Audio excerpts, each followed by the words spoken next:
Hey there, thanks for joining us at the Rabbit Hole of Research, where you'll learn a few facts that you can impress your friends with at a party. Hey, welcome back to the Rabbit Hole of Research. We're down here in the basement studio. You've got me, Joe. You got Nick. And we have a guest with us today. Would you like to deets in your Amran background? Gowani. I am a former chemist turned MBA guy, turned Wall Street guy, turned novelist. And my first book is coming out this coming August. It's called Leverage. Nice. Also, we'll throw that in the show notes. And today we're going to be talking about finances and economies and currency systems in fiction, in the future, or all the above. I mean, I have some questions about the past ones too. I hope you have all the answers for me. The good news is I have just enough information. I have just enough experience to be useless at everything. So I'm not an expert in anything, but I'm useless at everything. So Hey, I get it. I fall into that category too. Jack of all trades, master of none. Yeah. So I start off with a definition or list. Yeah, go with your list. You want a list? I'm assuming you have a list. Definition. I do. I'm going to do definition. And the financial system is a structured framework that facilitates the flow of money, credit, and investments within an economy. It encompasses the institutions, market, instruments, and regulations that enable individuals, businesses, and governments to allocate resources, manage risk, and support economic growth. In essence, the financial system acts as the backbone of the economy, enabling efficient resource allocation, fostering innovation, and supporting long-term development. That gives us a little bedrock to begin our discussion. Why do you give me looks? Does that nail it?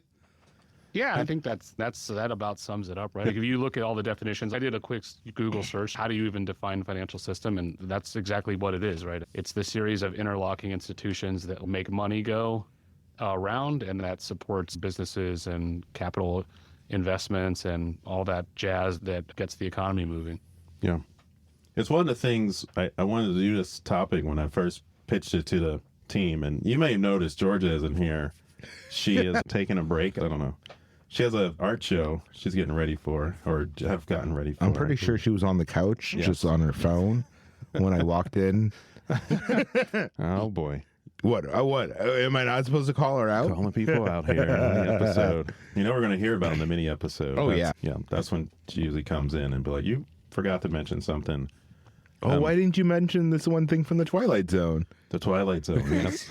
I thought it was interesting because a lot of fiction generally, unless it's like specifically a finance novel, I don't know, especially in science fiction and fantasy, the flow of the economy is really either glossed over greatly, and it's just a class thing. You have ultra wealthy and ultra poor, or people are doing things and you never really are sure about their money. I always think that's interesting. 100%. It's an easy thing to just be like, yeah, it's there. Yeah, it's like, here's how it works. So, and then you get like exotic ones, I think. And I'm a biologist, so I'm askew a little bit towards biology in my thinking. But one of the most interesting kind of concepts of currency was time. And there was a movie, I think it was 2011, In Time. It had a Justin Timberlake in it.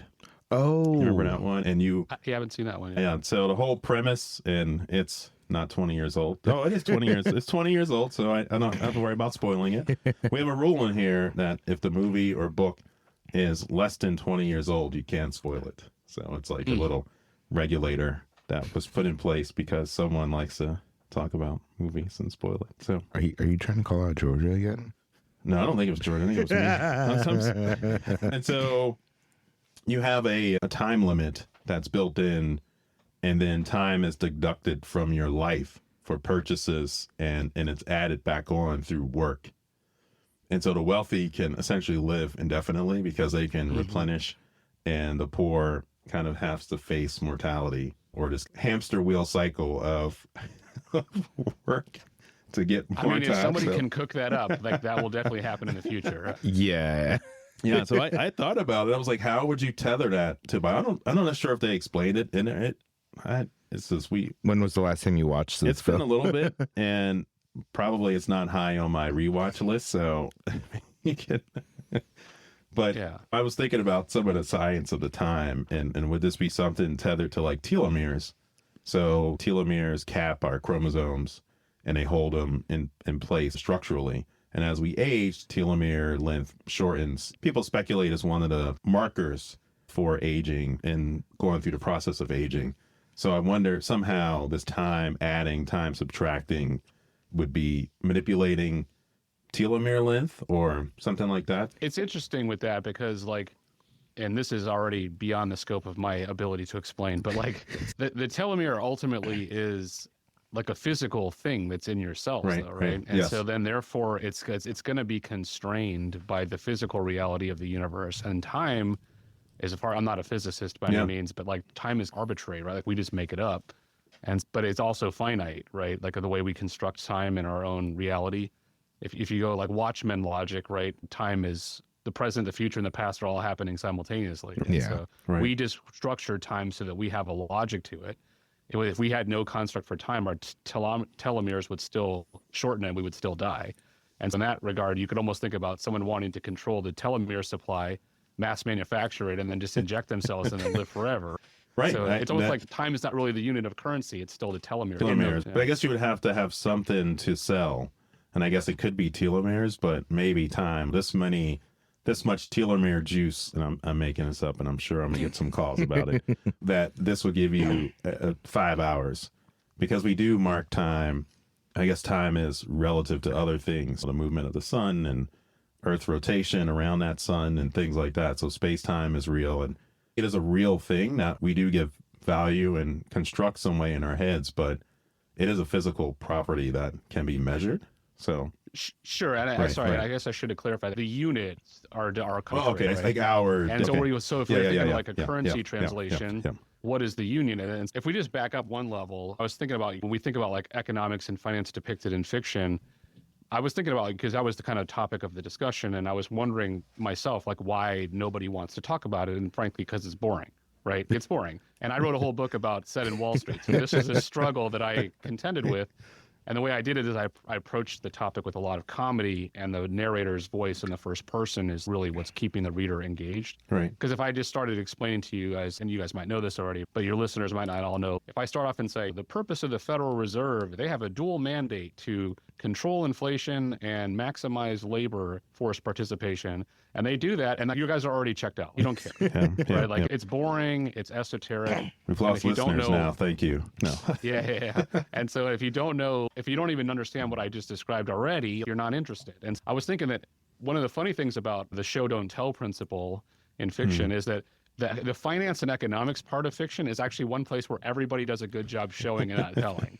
They don't explain anything. They just say, oh, here's some poor people and here's some rich people. And then they let the reader or the viewer kind of infer as to how they got to that Make it place. up. The minute you start getting into the mechanics of it, it gets really abstract, and you risk just dissociating the viewer from the story, from the broader story, and then losing their interest. I also feel like you end up having to create this whole system and having everything worked out to where you're pretty much just making your own financial system that no one really is going to give all that much about. Right. And somewhat though I think in fiction writing, especially world building, so more sci-fi and fantasy, probably more than contemporary or something that's set in contemporary times, is that you actually need to have the mechanics of your world figured out to that detail at some level.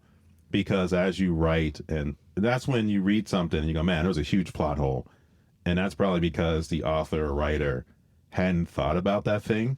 And then that just slipped through everybody, and everyone else is glossed over as that show don't tell. That's that thing. But you would actually, religion systems, economic systems, if that's part of it. So this story about time transactions, that had to be worked out at some level. Like, what was the actual regulation on it? What was the currency? How would wealthy people have a monopoly on that?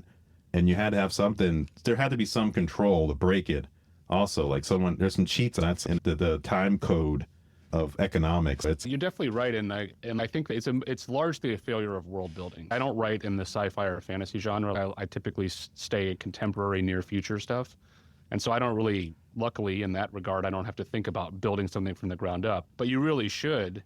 And for example, where you risk it, and this might not be a perfect analogy, but think Star Wars, right? So like the original Star Wars trilogy comes out, and you have the Force, and you just take it at face value, that it's a thing that exists in the world.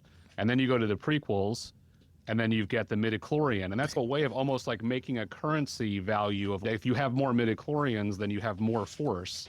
And then it sucked, right? Nobody liked it. Nobody was happy about that. It was better when we just left it to the viewer's imagination. Like, some guys are just really good with the force, and some people are not good with the force. And the minute you started to try to apply some mechanics to it, it didn't make it got lame. Yeah. So it's a challenge. I mean, that's when I checked out. I was like, what? You want me to do math on this? You got to do math. Well, speaking of Star Wars, since we're there, the rebels had to be fairly well off. I mean, they had a number of spacecraft. One of them was a princess. I guess, she was a princess of some planet. I mean, what was the economics of that? Feels like you could squeeze that planet economically dry. It feels like there's other ways than just destroying it. At the risk of taking the side of the empire here, basically the rebels are a terrorist organization, right? If you think about how does a modern day terrorist organization fund itself, it's typically through like black market, narcotics, weapons, human trafficking, like pretty grim ways to make money because you're basically shut out of the formal economy. Or a lot of the kind of villains on the world stage are commodities players, and they have oil or natural gas or some kind of rare earth metals or whatever. But yeah, there's never in Star Wars that I can recall, and I'm like fairly a fan of the franchise, where they're selling. I think there's like the kyber crystals, right? Which is how you make the lightsabers. Yes. But nobody ever talks about the economics of that. Yes, that's right. Like how much do they cost? Yes. Yeah, like it's like the diamond mine basically, and so that would be really valuable, and so whoever owned that would be able to make a lot of money. Well, I just want to jump in, one other world building example that I wrote about in my newsletter, and I'll give you guys the link for it. But there was this movie called Civil War. Oh, yeah. Garland. Yep. And it's not bad. It's not a bad movie, but the whole idea is that the U.S. has devolved into a civil war, like a modern day sectarian conflict. And I liked elements of the movie. I ultimately thought the movie was like pretty average because of the world building was really poor. But there's one line in the movie that just like totally took me out of it. And I stopped the movie, and my wife studied economics in college, and we started talking about it. We were like super mad because basically the U.S. currency has plummeted in value because the U.S. is at civil war and nobody wants to hold the dollar. But somehow magically the Canadian dollar has still held its value. But how would the Canadian dollar hold its value if the Canadians export 80% of their stuff to the United States? Yes. That's plummeted and crashed. So I was so viscerally mad about this when I was watching the movie. And that's a failure of world building. It's not even and not even in a sci-fi. That's a contemporary setting where somebody on the set who is on the writing staff should have been able to say, man, like, hey, when the U.S. dollar, which is the world's reserve currency and like basically the one that's transacted the most volume, if it plummets, like the whole system collapses basically, because all the exchange rates are more or less pegged to it. And again, I'm not like an economics PhD, so like maybe someone should fact check this. I'm not saying this is like gospel, but roughly if the dollar crashed and the United States economy crashed, like everyone around the world is going to feel a lot of pain. They're inextricably linked to one another. And so when you see like in fiction, like these world building phenomena, like another example is a lot of sci-fi and fantasy, like in video games and stuff, like your currency in your game is just credits, right? It's accepted that everybody's using credits all over the galaxy, all over the planet, whatever. And it's okay, but that's not really how currency works, right? Because if you're in a quote unquote poor country where there's not a lot of infrastructure or maybe not a developed economy, then you typically have a currency that's worth a lot less than a more developed currency like the euro or the dollar or even the Chinese yuan. And if you were being paid and transacting in credits, but you were part of a poor galaxy, like you would starve to death. Like you'd never be able to transact at the galactic scale. In the same way that like poor countries in our existing planet can't do business and can't afford, they don't have it's called purchasing power parity, right? Where like you can't afford to buy the same amount of stuff as people in a quote unquote rich country because you don't have the same currency, you don't have the same kind of economic growth. Now with that, in Star Trek, they have a post-scarcity kind of economy. That's the way I've interpreted or explained, and maybe some Trekkies will write in. But yeah, their economy isn't based on, you don't even say they have credits. It's just more reputation-based or skills-based economy. And so there isn't this idea of you're trading for money and things like that. So the credit... Wouldn't that be closer to a bartering system then?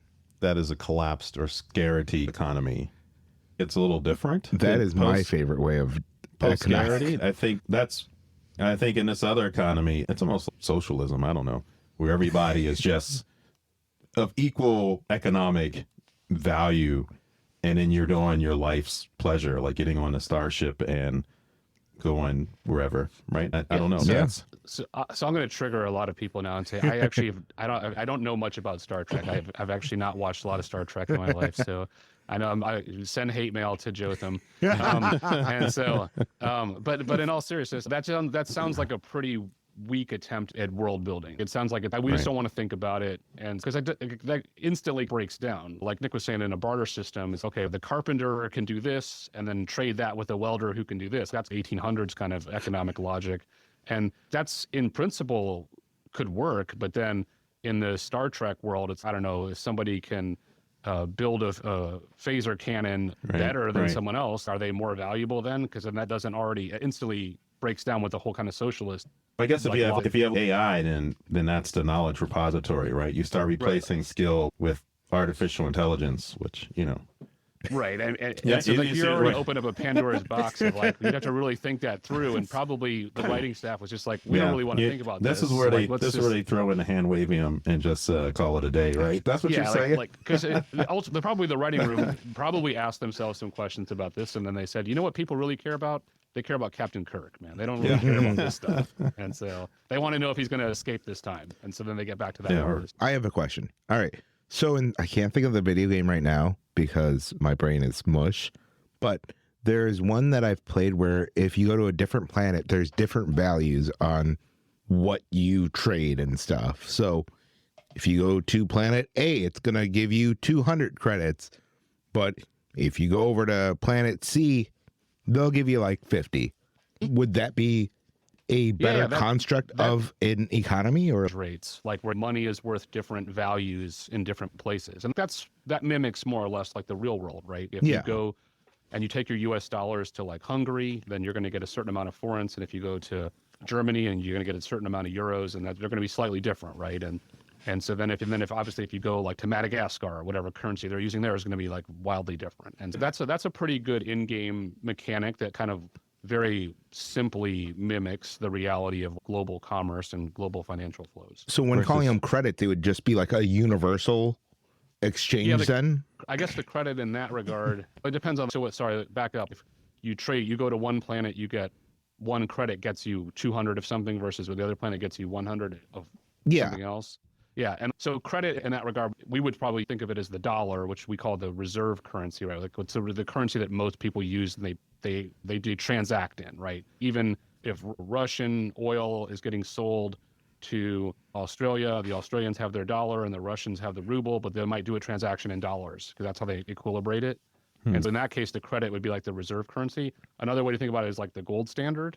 Way back before the Great Depression, we had the gold standard, right? And all the currencies around the world were pegged to the gold, to an ounce of gold. You could say an ounce of gold is worth so many dollars, it's worth so many Deutschmarks, it's worth so many francs, etc. So then you might do your transaction in gold equivalents so that everybody could be on speaking the apples to apples currency translation. Yeah, that makes sense. It does. Yep. And so I think it's interesting. It's like the Civil War when the currency collapsed. And I never really thought about it till you mentioned this, because we always thinks about like apocalyptic movies.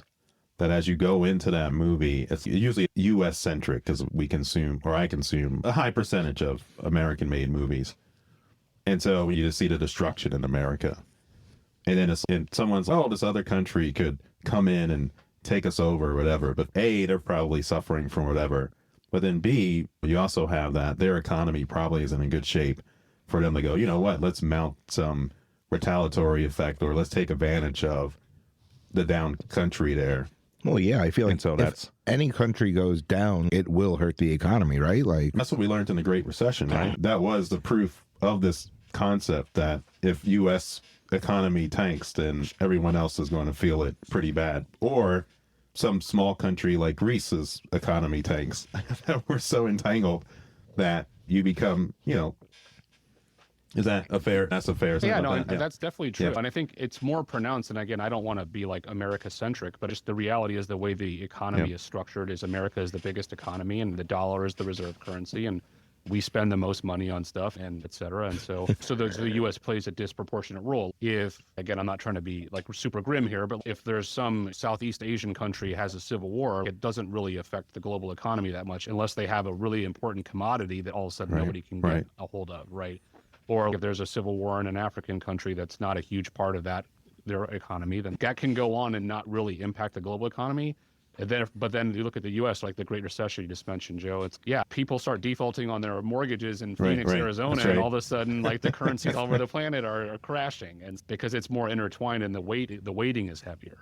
And like when you think about world building in fiction, people just, again, they do a lot of hand wavy, to use your guys' term here, but because they don't want to get into the mechanics of that, because then you have to start explaining a lot of stuff. Yeah. And it becomes like a white paper instead of becoming a novel or something. It's very easy to procrastinate on the world building elements versus writing the actual words on the page. And I was thinking about the barter system. In a collapsed economy, it becomes extremely important. When you watch shows like that, the trade value between goods is always an interesting thing, because I think you have sustenance, food, medicine, that's one level, and then you have like pleasure, and at some point they become equalized, and some of that's plot driven, like it's, oh, we're going to trade this thing, and you're like, well, that's not a good trade at all, this is not this is a poor trade, but it's in there, and it's like always. So I guess how would one decide on their bartering if we get to that point? Yeah, so it's funny, it's a great question and a good segue, because like, again, I'm not a PhD finance guy. I'm not a PhD. You keep saying that. I don't think I believe you. That's what people say, but I don't want people to. It's like, no, not really I that. just want to make sure like nobody's listening to me. I'm going and then saying they're going to buy a bunch of crypto because this guy said to do it. You're telling people to buy crypto? Is that the new? I think he just gave us a hint. Definitely not telling people to buy crypto. But in all seriousness, there's all these theories of finance. Like there's all these math equations, and you can make it as like quantitative as you like. But the reality is, like, one of the things that fascinates people about economics is that it's still ultimately driven by human behavior, right? And so I have a post, and again, I can give you guys a link for the show notes. Yeah, we'll put it in the show notes. I wrote a post it was like September 23, and I described all about how to do a valuation of an asset. And the joke in the post is that ultimately, like, you can do all these sophisticated models, you can do all sorts of comparables analysis, all the tools and the tricks that people use on Wall Street to like value things. At the end of the day, value is what someone's willing to pay. And so in this barter economy you're talking about, there would be a natural equilibration of essentially an exchange rate. If you are a hunter and you can procure the food, and then so you can go kill the irradiated deer and bring it back to the campsite, and then somebody needs to eat, then what can they offer you in return? Right. And maybe they can make clothes, right? Maybe they can purify water. Maybe they can sew wounds or whatever. There's going to be a natural exchange rate that forms where people are going to determine a pair of pants is worth a deer heart, and I'm going to trade that, right? And then somebody else might not value it the same. Yeah. And so it's interesting because in a barter economy, it's essentially like a gross oversimplification of what we deal with every day, right? We can go and buy everything, and there's a lot of price transparency in most consumer products, not necessarily in other types of products, but in consumer products there's a lot of price transparency. You can go to look at all the different retailers and figure out what everything costs and decide what you think is a good deal, and then transact however you want. Right. In the kind of post-apocalyptic world, if you've only got one hunter and he's telling you like, hey man, I got one deer for you, what's it worth to you? That's ultimately how the price is going to be determined. So you're saying 3 beans for a cow is a bad deal, right? Those are magical beans, though. Those are magical beans. They're magical beans. That was a good deal. I mentioned this on the other episodes, but I usually give The Stand by Stephen King a read every couple years. But one of the things they talk about in there is because you had the super flu that wiped out 99% of the population worldwide. And so at that point, you actually have resources just left behind, right? Society was chugging along, and then you just wipe everyone out. Everything is still there, infrastructure, for a while, for probably a few years until things degrade a little bit. And so one of the interesting points that they raise in there, and obviously thought about some of this stuff, and Stephen King world builds really well and well thought out. But in there, they had this idea that if everybody has everything, then you will get to skills. That's going to be the commodity. That it's not actually going to be stuff. It's going to be, oh, we need a doctor. What do you have? Oh, you got, like you said, a hunter, or you got a farmer who knows how to actually grow crops, or someone knows how to get the electricity back on and run a generator. And so then it becomes this thing. And it was interesting. It was like, what happens if one group of people, they actually, just by luck, wind up with more skilled folks than the other group? Then that's just the recipe for, we need to go over, and you divulge into a Mad Max situation where it's like, we need those resources, right? And so I was thinking, how do you get from, we got plenty of stuff all laying around, but now we actually got to go take something from someone else because they actually have the skills to do that thing. I think that's Yeah, it's interesting because I never read this, Dan, and I probably should, of course. But it's worth the read. But yeah, basically, skills become the commodity. Yep. When we think of people need food, housing, shelter, medicine, et cetera, et cetera. If you're saying in the world building of the Stand, if that's all controlled for, then what's the differentiation? What makes somebody more valuable or less valuable? And so it's the opposite of Mad Max. Rather, Mad Max is everything is turned to such a disaster that the only real commodity left is oil, so that you can power your weapons and power your vehicles, and you're willing to get that resource through any means necessary. Wasn't it oil and water or no? Water. It was water. And what? It's water in Fury Road. Yeah. In the original Okay. Mad Max, it's oil. There's just or oil it's, power. actually, Yeah. the original Mad Max I haven't seen in a long time, but the Road Warrior is they're trying to get the gasoline. Yeah. And then in Fury Road, they're trying to get water. I honestly have not seen the original ones in a minute. That's why I'm like, Yeah. wait. I know I saw Furio Road recently, and I'm like, wait, I know water was one of them. What's the deal? You face the wheel. Tina Turner, I was there. Yeah, I've seen them, but it's just a long time ago. Yeah, it's been a minute. Yes, it has been. I do remember that line though. So how far do you think entertainment would take me in a bartering well, it's funny, system? I mean, it's probably not far, but in theory, that's the problem, right? Like in theory, like it's valuable, right? But I think if you, maybe an economist, like a behavioral economist, might tell you that kind of service is only becomes more valuable, like when people's basic needs are met. And you don't have enough food, we don't have time for jokes. Right. But in the world of the Stand, being an entertainer might be extremely valuable because that all of a sudden is something like that. It's a really differentiated skill. So I really need it to be a very specific play. Well, that was World War Z by Max Brooks. When after the zombie apocalypse happens and they start setting up all these stories, you reach some point where the zombies are just background noise, and then it's really society rebuilding. You get there after the gores and guts. You eventually, Walking Dead, they all just get to the human condition that we suck. But there it was interesting because as they started building these camps, it was like, who has skills? And so you had athletes or actors. They had managed to live because they had pre-zombie resources.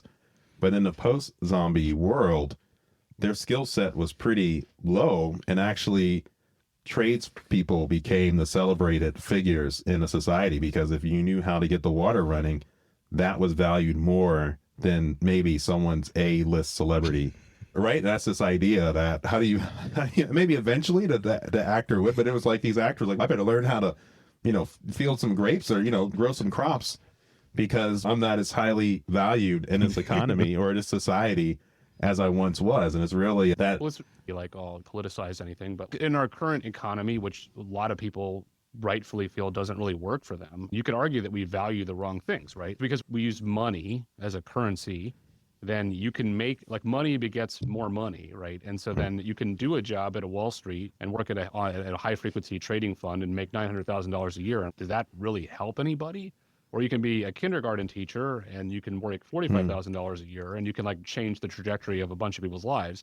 And our society that's money based decides that a kindergarten teacher is worth $45,000 and a Wall Street high frequency trading associate is worth $900,000. And that's a value judgment. If you took the dollar system out and you went to the post-apocalyptic world and there's no stock market to trade on because if everything's in the dumpster, then being a teacher would be a lot more valuable in theory. Right, yes. But then, of course, like the monkey part of our brains, we can't get out of our own way. And maybe if they start doing commodity trading in bottle caps like they do in Fallout. Yeah, you get there, right? Yeah. There's this great article, and I don't have a link to it, but I read it in business school, and it's really one of the most fascinating things I ever read. It's called The Economics of a POW Camp. And so you can probably just Google it and find it. Yeah. And in some ways, it's probably like some right-wing libertarian think tank thing that gets passed around to influence people that like, hey, capitalism's the best, blah, blah, blah, blah, blah. But bottom line is, as humans, like we trade and we exchange things, and it's part of how we are as primates. and we make markets. And so this story is all about how American and British soldiers that were in a POW camp in Germany basically start developing their own currency, cigarettes, and then they start developing their own exchange rates, and they start betting futures contracts, they start creating derivatives, they start taking IOUs and giving, somebody becomes a bank. It's just how we think. This is how our brains work. And in any circumstance, I think you can be pretty confident that we're going to invent some kind of esoteric and complicated financial system, even if it doesn't appear that it would be possible. We'll find a way. Yeah, we have that in the dystopia, utopia episode. And we were talking about how the utopic situation, it usually is number of people determined. Once you reach a certain number of people, then everything falls apart. And I'm wondering if the economic systems would work similarly, that as you have a smaller, same think group, that this type of system works well. But after you get so large, you then either separate, stratify into classes. That naturally would happen. Or can you have billions of people in like the Star Trek model, this post-scarcity kind of model, where there is no currency, everyone just lives happily. And yeah, nothing about human history suggests that we're ever going to just live happily, if we're just being honest, right? I mean, it's not a thing that's going to happen. We've got AI now. Whoa. Yeah, We'll live happily when we're all dead. Yes, when our AI overlords. I tend to default to if there was ever a real legitimate AI, like a true living, thinking organism, it would use the Ultron logic that was let's get rid of all. Or Isaac Asimov, that was the three laws. I mean, we touched on this before, but then the machines were like, you know what? Humans are a mess. Let's just squash this, take them over, lay down the law, and they'll stay safe, they'll stay happy, they'll be well. And then, so that's when they created the zeroth law, that you can't interfere with humanity. It's like we know we have problems, but that was Vision's retort to Ultron, that humans their chaos is beautiful, and we shouldn't meddle too much. They'll just destroy themselves, and let them do it. Let them do it on their own. They don't need our help for that. Yeah, they'll find a way. They'll find a way. Life won't find a way on this one. One of the challenges, like going back to your point about, is there a threshold at which the system starts to break down? I would guess, and again, this is a counterfactual that no one can prove, but my theory would be that just by virtue of the way that math works, and anytime you create a currency that's not a service, like if there's if there's dollars, if there's bottle caps, if there's whatever, there's some kind of thing that we use as a currency. Currency begets currency, like capital begets capital, and people with capital just accumulate more capital. That's just the math. Right. And if you have a system, even if it's only 1,000 people, some people are going to their investments are going to pay off more, or they're going to rip somebody off, and then they're going to accumulate more capital. And then they're going to use that capital to then accumulate more capital and impoverish people. And so this isn't me being some socialist indoctrination. It's just this is why you need to regulate markets. Markets work and capitalism works, but then capitalism breaks down when capital accumulates to too few people. And that's why you need regulation to offset so that capital doesn't accrue to too many people. And you can take a different, I'm not saying So you're saying it doesn't trickle down? Sure doesn't. And so, again, I try to take a neutral. I don't want to be a culture warrior about everything, right? But if you Elon Musk, Jeff Bezos, Mark Zuckerberg, they're not going to just give their money to people that need it. Yeah, they're going to keep accumulating capital and more. And there's always an adverse selection phenomenon, right? Adverse selection is where you get the worst outcome, right? Or the idea behind it is that basically the person you don't want doing something is the person that will always start doing that thing, or the outcome that you don't want is the outcome that you'll always drive towards, right? And there's an adverse selection thing, which is the kind of people that want to accumulate capital are the kind of people that shouldn't accumulate capital because they don't going to redistribute it. Right. And so that's it's just the way the systems work. I played the Fallout games and I watched the show and I thought they were really good. And I think there's an opportunity for them, if there's anyone that ever is listening to this, that there would be a fun way to have somebody that basically accumulates all the bottle caps and just corners the bottle cap market, right? Because somebody would do that. Doesn't that happen in New Vegas? I didn't play New Vegas. I feel that sounds like that happens in there. Yeah. But that tracks. Also been 2 decades since that game came out. Yeah.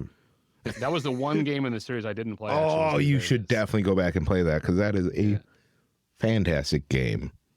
Now, thinking of digital, because we touched on some digital currencies, but I'm wondering if all of a sudden you had more neural commodify memories or thoughts or consciousness, and I think there's been some movies and things where they did that. I think Altered Carbon was one where they commodified consciousness. And it's almost like time, where it is a real physical thing, but humans have defined it. But I think also consciousness is something that's innate, and almost its definition is elusive.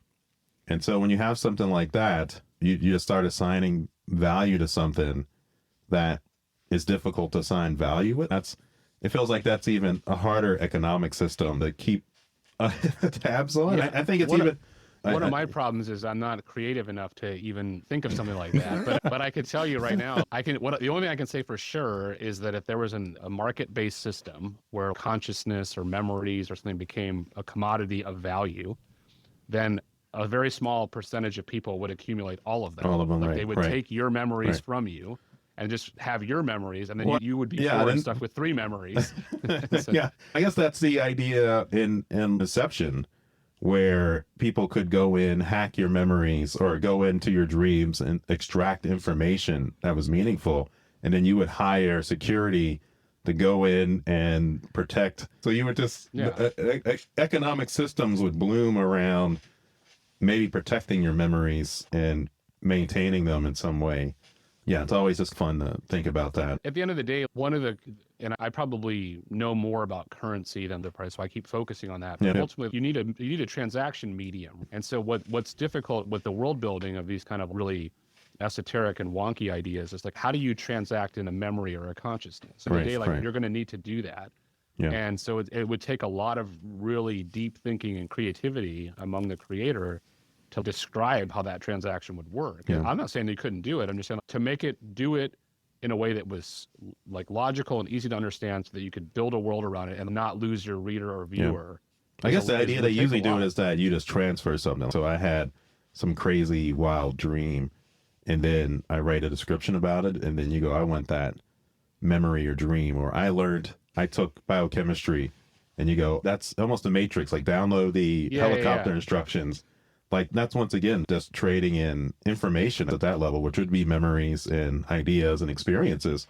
So if you had a world which was apocalyptic, let's say, or dystopic, and you had folks that were out gaining experiences, then when they come back as the great explorers, instead of having a movie camera, you would just, okay, we'll buy, let's get your last 2 weeks of in the Amazon jungle, and we can upload it, and that's, if I was writing it, that's what that would be the exchange. And yeah, and I think the only question is really then, what is the exchange? Like, so I get to accumulate these memories of the Amazon jungle, and what do you give me back? What do I get in return? Right. And then I think just my understanding of economic history is that because they call it friction in the exchange, right? Like there'd be friction between me giving you this memory and you giving me whatever I want.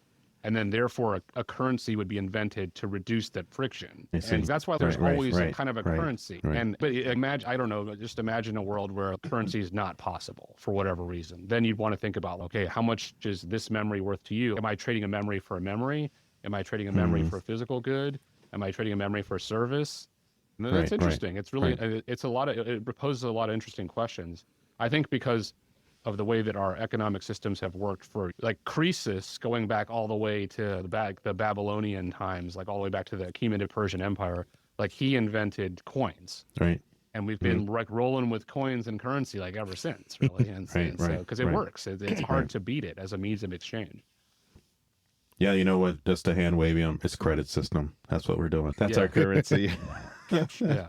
This memory is worth 5 credits, which gets us whatever we want. Honestly, the memory one kind of goes, I don't know if I feel good about that one. I don't want people sharing my memories. What if I don't remember my memories? What if someone offered you money? Like even now, like someone came to you and go, you know what? I heard on the rabbit hole of research, you told a story. I want that memory. I'm going to give you, what's your sell price? 10,000, 100,000, a million? Like what would you sell a memory for? What if I don't remember it? What would you sell it for? Would you... A bad memory, I might just be like, hey man, I'll take it for a Coke. Just, Like, do I have a to good retain memory, it like at all? something Like, something that someone else, I don't know, some highlight in your life. I don't know, birth of your kids or something like that. I don't know. I don't know if I don't want to put you on the spot. You're like that. No, but like your wedding day. Yeah, exactly. Typically, Yeah, right. You associate like one of the best days of your life. I mean, in theory, that's a priceless memory. Right, right, You couldn't right. give me enough money, but Right. then it's, I don't know, you can give me $1 billion for my wedding day memory. I think I'll probably take that. And Can- so I think my wife would say, you better take that. And so And I guess then on the other hand, with thinking this through, you don't, if I just say, give me that memory, I imagine it wasn't just like, how long is the memory? Is there a, right. I'll give And you, then the I'll question give is you, like, do I get to keep, do I get, am I giving you a copy of the memory or do I have to lose the memory? right, yes. You know, Let's say thing- it's lost to make it interesting. That would make it Yeah. a better story, I think, if you had to have some personal skin Just in the make game. sure you have it recorded. Your the wife will camcorder. fill you in on everything else. But you forget the whole event, right? That's like someone that has an amnesia event where they forget I mean, like, certain, so right? I the mean, downstream consequence of that could be pretty. We joke about Right, it. But right. Let's just say that I was like, okay, I'm going to sell my memory of my wedding day for Yeah. $10 million. Right. And that seems like a great deal. But then the whole entire relationship that I have with my wife, right. a lot of it is predicated on this very That day, special right. experience Right. that we have together.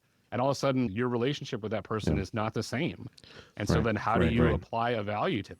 Yes, Right. but no, because then you still have this time leading up to it, and then the time after right. it, and then you just Right. piece that little bit together and be like, "Oh, that's where this Yeah, money you just came drank too from." much champagne that night. It's- Right. Like, And that's interesting because then you, the buyer, you might then demand more and say, that's true. If I only take your wedding day, then it's not really that valuable to me. Right. So I want your entire relationship up to your wedding day. You only I get want a half of the collection, business. yeah. And it's, oh, okay. That How much just- is that worth? Right. That's pretty grim. Yeah. that's like No. a good chunk of your life. Then does having it all connect to that one person, then just either is it just erasing them from there, and you're still like, "Oh yeah, I went to a wedding on that day, I guess." Yeah, right, right. Yeah. It was all right. guess I don't we're remember whose it We're even was. taking some of the early relationship stuff out Yeah. when you were first dating, because that, You just have sometimes the you go married back, with right, that's children, right, like, yeah, yeah. pain, and you're like, man, this sucks. Like, I don't have anything. Like, I don't want this relationship.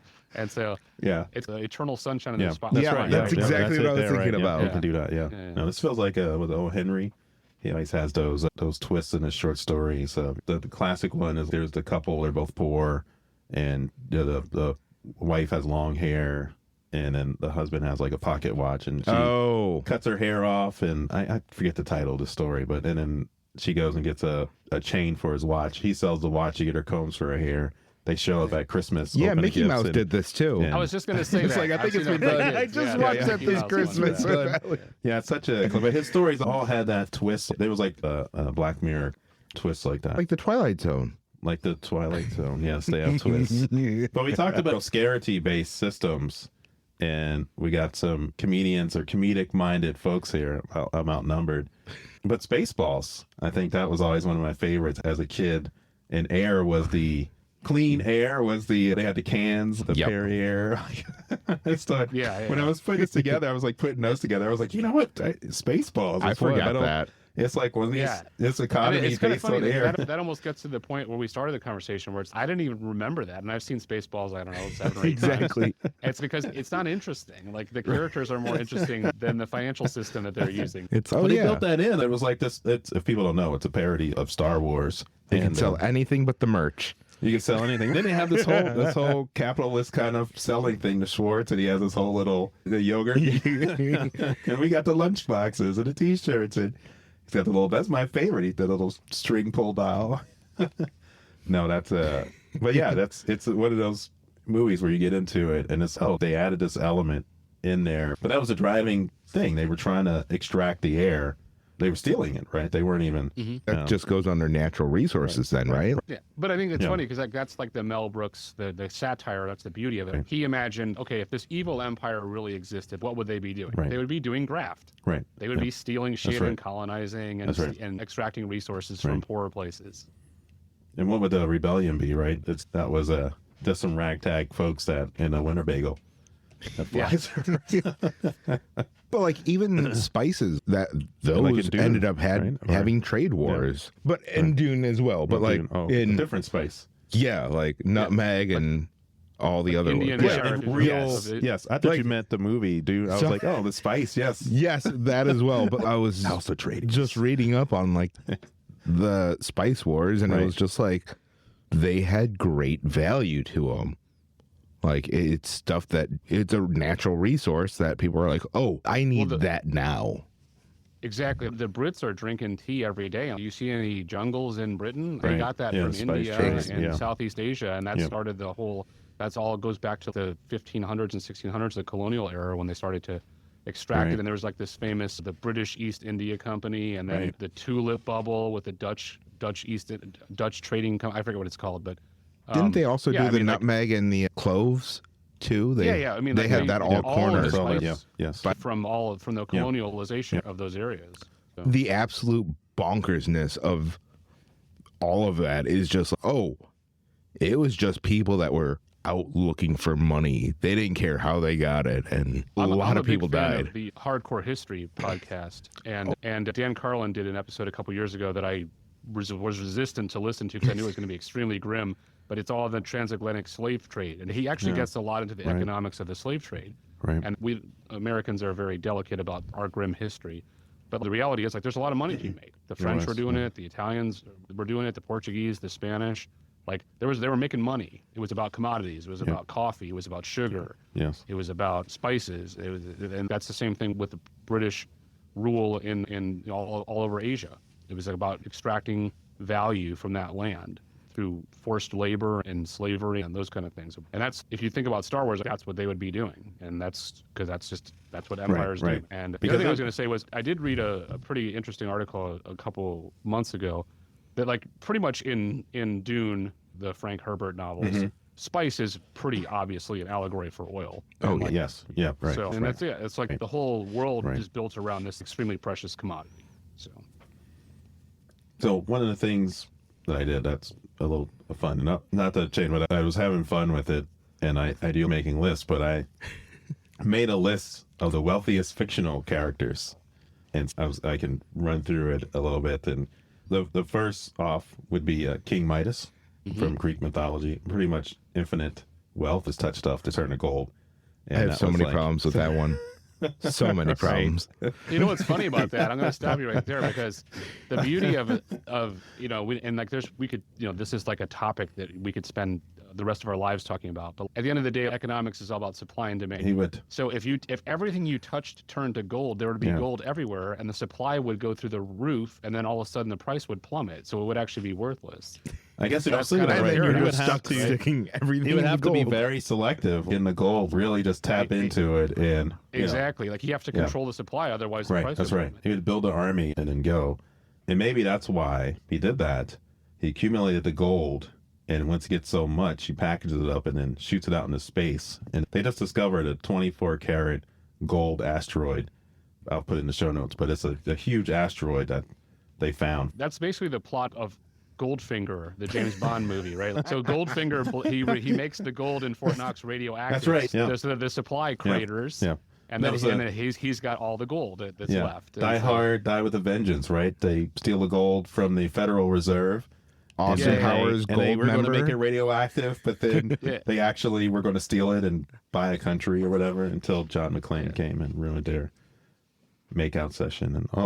And after that, I have Scrooge McDuck, worth about $65 billion. He had that swimming pool of like gold bullions down there or whatever. That's not even rating in the top 20 by today's standards. We go, and he might be a little out of place because I did have Bram Stoker's Dracula at $50 to $100 billion.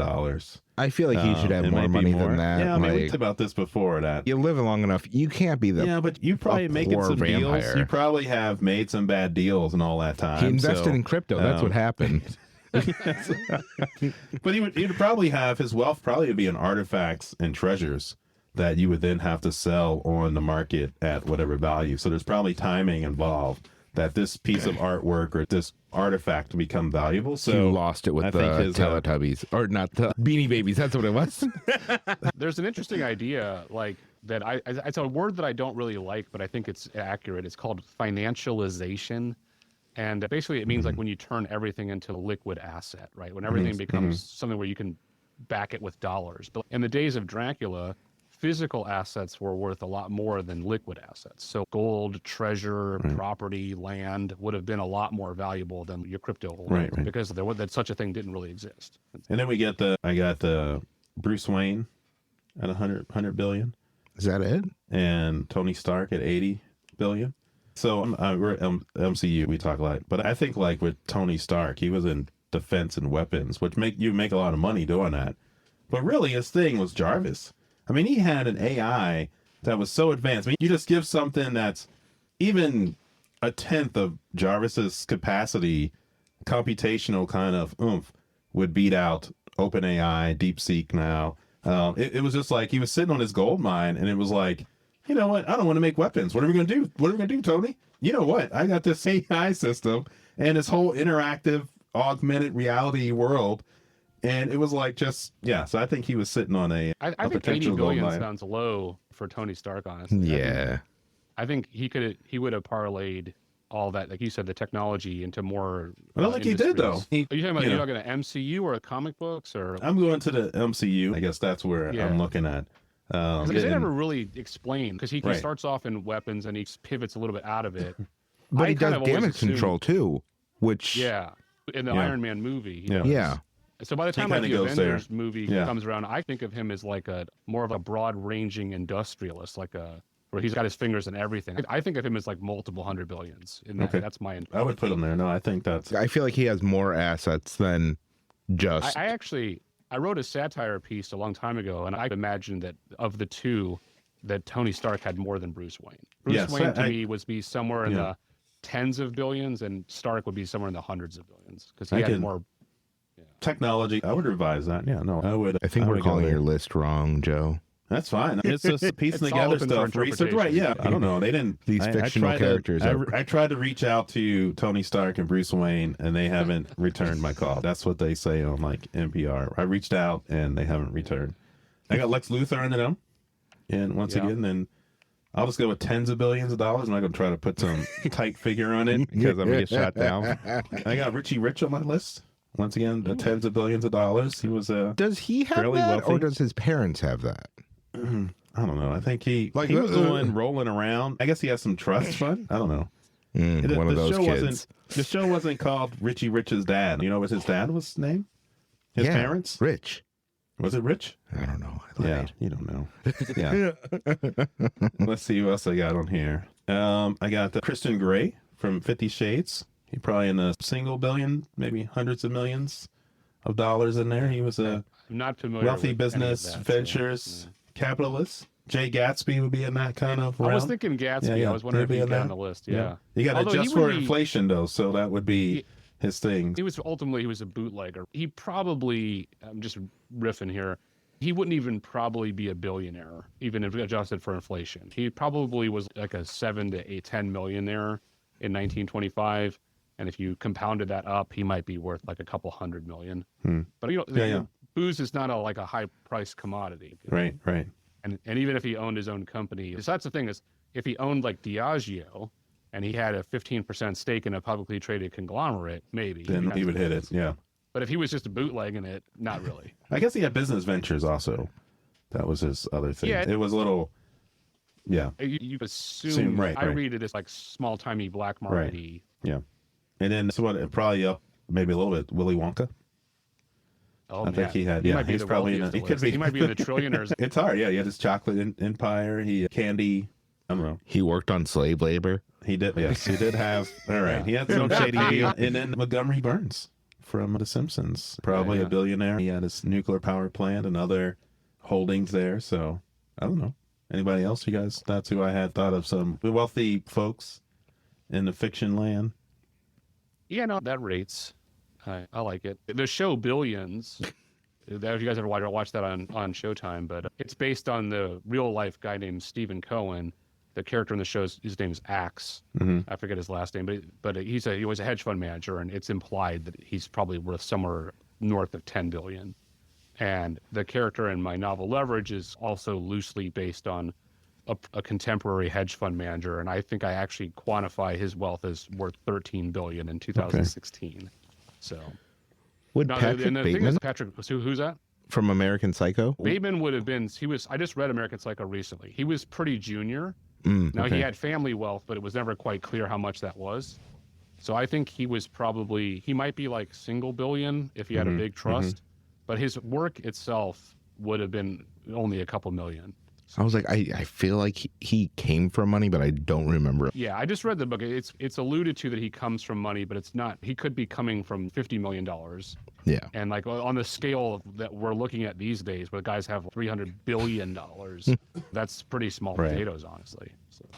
All right. So if you have a commodity-based system based on one of our fictional, it could be genetic, time, physical, I don't know, whatever you want, or just a good old dollar, what would you choose? Man. If you were thrown in that world and you had to live it. Yeah, it's a fun one. That's such a tough question, man, because again, like part of my problem is that in some ways I'm not really creative enough to think outside the box of the system that we're just all be like, in, just be like comedy jokes. That's it. Yeah. I'm going Yeah. a world I where think- jokes are. Yeah, I think you know what I would think. You know what I think would be cool, and I don't want. I'm a very much a crypto skeptic, but like a decentralized currency that actually could be used as a currency and not like digital gold. Like the problem with crypto is that you can't actually use it as a currency because you can't do enough transactions such that Right. everybody could transact in it. But if you had the equivalent of a decentralized ledger currency where you could do the amount of transactions such there was truly a digital currency not backed by any government, that'd be pretty neat. So I credits. think that would be pretty cool. Yeah, I just think we're going with Yeah, credits. that's it. No Credits. We Full just said circle. credits. Yeah. Probably if I could just do stupid things and people are going to be like, hey, here's money for that. Or here, I will give you food and shelter. That'd be great. Yeah, you just go. I don't have Well, I much mean, that else used to be than that. done, right? That was Yeah. like you get a patron, right? And they would sponsor you to do creative ventures. I'd be like the court And- jester. You know what? I got a better answer. I want to get paid every time I yell at my kids. Then I would be super rich. There you go. There, now, yeah, that's it. If I had a nickel. nickel every time, if I had a $10 bill or I had a Bitcoin every time. But yeah, I feel like most other systems, I'm pretty screwed. Can't really barter with anything because I ain't got things. Skill based. Yeah. I don't think I can get beans in a post apocalyptic world. You get beans. That's another episode. How do the magic beans work? Exactly. Well, You just plant them. Joe, I will bring you 100%. magic beans for you to plant for me. Maybe. What about you? Well, Yeah, I'm intrigued. I brought it up, and it was just a thought exercise, but this kind of memory consciousness exchange. I think there's something there. I don't know what's there, and you're right. It does have these kind of other ramifications, but I can see like it's almost like experience based. I mean, it might be headed that way. I think now with VR, where you have certain people go out and do things, and then you watch their experience. But what if you could actually just get the first person experience, right? I think that would be cool. And with that set up, would people become more adventurous, put their phone down and get out there and do things like because oh, I thought they you'd know say put you your know. phone down and put your VR headset on. That's well, some people would do that, right? People that don't want to experience, right? Because it's a dangerous world out there, and you want to I stay think in. that's- So This I sounds think like a that's short story that I expect you to write and yeah. submit. Right. There's so many ideas of stories that come out of these episodes. We have so many things that we have to write. We are. I'm still waiting for John Carpenter to hit me up about my thing idea, but yeah. So yeah, I think that's. So we didn't talk about what are we drinking. I do have a you game got for one? you to Oh, play. sorry. Yep. Yeah. It is gonna be it's gonna feel like work for you. Space Warlord Organ Trading Simulator. Okay. It's like the Repo Man. It is. You buy, sell, and trade organs in a strange and evolving universe. It's pretty much day trading with organs. It's a really messed up game. This is out a of real game that exists. Yes. We're not. Yeah. Jesus. Oh man. Joe, I will show you so you can. Oh my. Oh, there it is. You can hold it up to I'm the. gonna corner the market on gallbladders. Yeah, right. As I start playing. That's it. Yeah. It's a weird game. I picked it We'll up. put it in the This, show notes. We'll I put a picked link it up to this winter sale, and I was like, "This is gonna be weird." Now, this is. Are these lab grown organs or harvested from other humans? I'm not gonna go ahead and go into those details, Joe. Oh, come on. But it I don't is know. a $10 game right now. Just Yeah. saying. Whole thing that comes out of a real human and then a synthetic lab thing, and they're not Right. the same. Their value would be different, but I can Of taste the equal value? difference. I can taste the yeah, difference. that's it. It's people. Yeah. So what are you drinking over there, buddy? Yeah, so I am still in the last days. We're recording in the last days of January. So I have a non-alcoholic Best Day Brewing Hazy IPA. Nick, what do you got? I have, as always, my Liquid Death. It is Convicted Melon. Not sponsored yet. Not sponsored yet. And I got War Pigs Binding Light Show. And I am putting the finishing touches on some Oktoberfest, actually, that I got Nice. from Costco. And you buy from Costco, you have Oktoberfest. You never run out of it. October to October. Yeah. No, that's cool. All right. Yeah, you want to run down the deets of your book and things like that? And we'll put some links up. All your for sure. plugs. Yeah. Yeah, no, first of all, I just want to say thanks for having me. It's a lot of fun. Thank you for Hopefully being the here. listeners. The listeners got something interesting and maybe learned something. But yeah, my book is called Leverage. It's coming out from Simon & Schuster on August 19th of this year, so August 19th, 2025. It is a thriller / satire / contemporary polemic, if you will. And so it follows a character who works at a prestigious hedge fund, and his portfolio crashes and he loses all his money.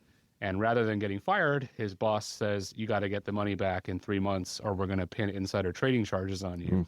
And so the thriller takes off from there. And so the character finds a way to get himself in even more trouble, and he sees if he can get himself out of it. And I'm really excited about the project. I've been calling it grimly topical because of the climate that we're in. And so I think when people start reading the opening pages, they're going to be like, oh man, did this guy copy the news? And I'm going to have to remind people that I actually started writing this book in 2021. So the news copied my book. Yeah, but I'm really excited about it. It's about 7 months out from pub. And I should be getting some more information about like promotions, publicity, marketing, all that stuff soon. And I'm hopefully be more visible. And I have a newsletter. And I'm on Blue Sky and LinkedIn. So I'm in all those places if anybody wants. And pre-orders are up now, right? Because I think I pre-ordered a copy. Pre-orders. If you liked what you heard and you want to follow what I'm doing, pre-orders is the most important thing right now. Where can I pre-order it? Yeah, anywhere you can buy books, man. Bookshop.org, Amazon, Target, Books A Million, Barnes & Noble. There's pre-order links everywhere on all those sites. You can get digital or hardcover right now, and then hopefully there'll be audiobook produced pretty soon. And then that'll be available as well for pre-order soon. Cool. Good. I need the audiobook. It helps me get through them faster. I'm a big audiobook guy. I do too. Anybody listening, like audiobooks are books, and listening to audiobook is reading. Don't let anyone discourage you. Listen to some stories. It's good for you. Rabbit Hole Research approves. Yeah, that's how I get through most books, either audiobooks or podcasts. And I will say, if you're going to listen, so I've read the actual book of The Stand, but also the audio version, the voice actor is phenomenal. It's actually a really good listen. So now I usually just listen to it because it's done so well. And how many hours long is this? I don't know, 48. I don't know. That's a long. Yes, no, it's a commitment. When you said The Stand, because I remember like always wanted to read it when I was a kid, and then grabbing it and being like, this is too heavy for me. And so I would definitely do an audiobook if I was going to give it a shot. Yeah, it's good. You'll get sucked in, and you'll see. I tell folks who are writing, and I think, you can buy a lot of how to write books and things like that. And I've mentioned this on the podcast, but I think it's like one of those books that when you read it all comes together. Like you see it, how it's done. And that's like, it's really special to have it there. And you go, oh, this is how you put a story together when you're thinking about it. So yeah, give it a read. But that's it. All right. Go out there and sell something. All right, and we would like to thank you again for my pleasure. Amran. And you got me, Joe. You got Nick. And you went down and bought some holes. Went down some holes for trade. For trading holes. Oh man. All right, you guys stay safe out there. Bye.